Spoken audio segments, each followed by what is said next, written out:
ඔබේ නිවසේ තියෙන උපන්දින සාදයට දානයකට එහෙම නැත්නම් ඕනෑම විශේෂ අවස්ථාවක මේසයට අමුතුම ලක්ෂණක් සහ රසයක් එකතු කරන්න පුළුවන් ජෙලි පිඩුමක් හදන විදියයි අද මම කියලා දෙන්න යන්නේ.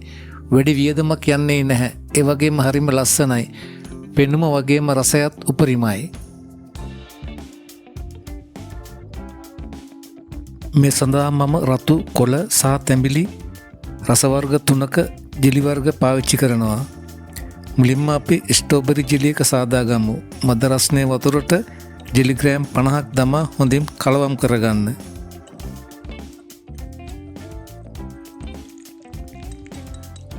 ඊළඟට මේ වගේ 4 භාජනයට ජෙලි එක සෙට් වෙන්න දමා ගන්නවා.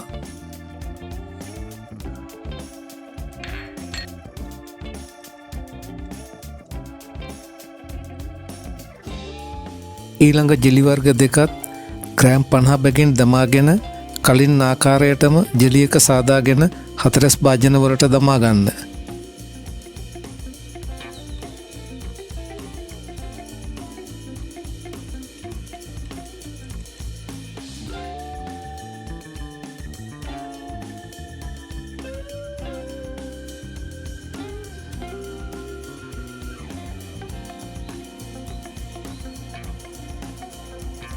දැන් සාදාගත් ජෙලි භාජන 3ම පැය 2ක පමණ කාලයක් සීතකරණයේ තබා ගන්න ඕනි.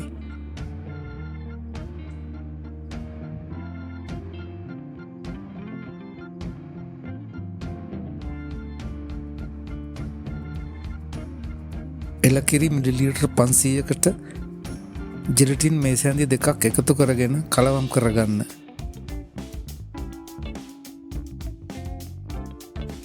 කිරි මිශ්‍රණයට ඔබේ රසානුව සීනි දෙක එකතු කරගන්න.